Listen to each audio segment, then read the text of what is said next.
Après 5 décennies de recherche et de développement de la pensée, notamment sur la linguistique historique, l'archéologie préhistorique, l'égyptologie, la philosophie, l'afrocentricité, entre autres, qu'est-ce qui reste pour vous après tout ce temps et à votre âge, que je le rappellerai pas, avec 83 ans à peu près, qu'est-ce qui reste pour vous le fait marquant? Bon, ce qui reste, c'est qu'aujourd'hui, il y a un éveil. Hein, on peut plus. C'était un peu isolé à l'époque. Hein, il s'était isolé. Cheikh Anta Diop, qui m'a appris ces choses, il était tout seul, pas de soutien. Quand je suis venu à lui, on était à peine deux. Il est parti, je suis resté presque tout seul.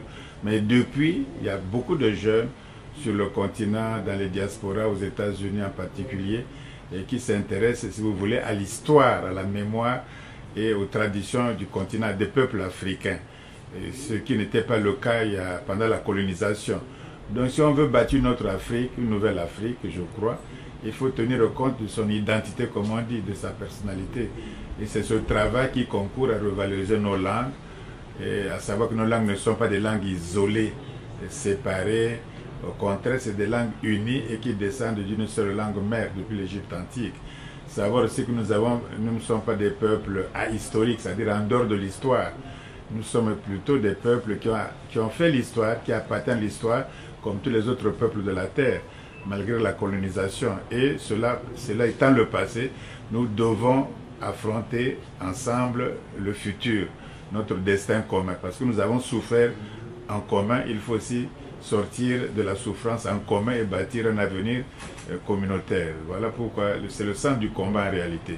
Bon, bien sûr, il y a toujours des provocations, des polémiques, des débats, etc. Mais l'essentiel, c'est que l'Afrique se refasse et apporte sa contribution à l'humanité comme tous les autres peuples, non plus en victime, mais en acteur d'histoire. Parlant d'histoire et de passé, je m'attendais à ce que vous me parliez de 1974 et du fameux colloque. C'est un tournant de l'histoire pour vous quand même.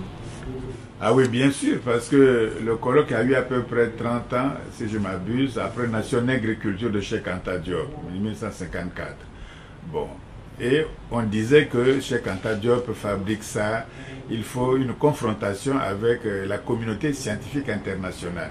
Ce qui a eu lieu au colloque que vous rappelez si bien, le colloque du Caire, là où il y avait que Cheikh Anta Diop et moi je l'accompagnais, donc 2 Noirs africains, et tout le reste des savants égyptologues étaient des Européens, des Canadiens, des Suédois, des Italiens, des Français, des Américains, des Canadiens, des Hongrois même. Donc le monde entier était là pour débattre de ce problème-là. Et le débat a eu lieu.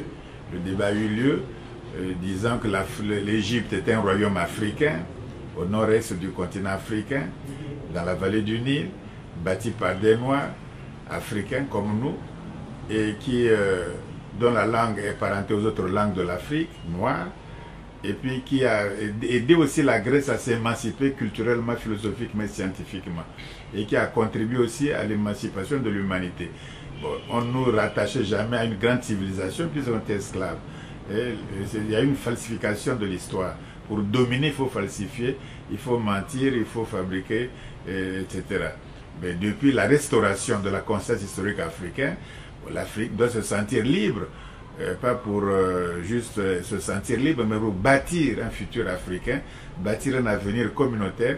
Pourquoi? Parce que dans la logique, il y a l'histoire. La logique de l'histoire est parfois cruelle. Les choses ne changent pas, les hommes ne s'aiment pas, il y a des guerres partout.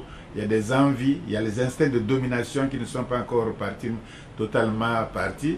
Donc on risque encore, à cause de nos richesses naturelles, les sols et les sous-sols, on risque encore non seulement d'avoir les convoitises, mais même d'avoir encore des dominations.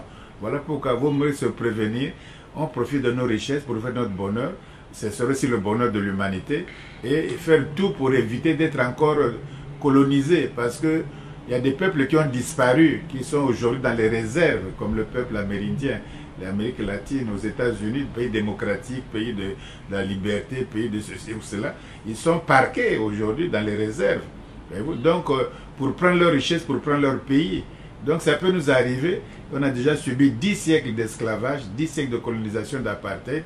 Et l'histoire est toujours à sa logique. Si on ne fait pas attention, on peut encore risquer.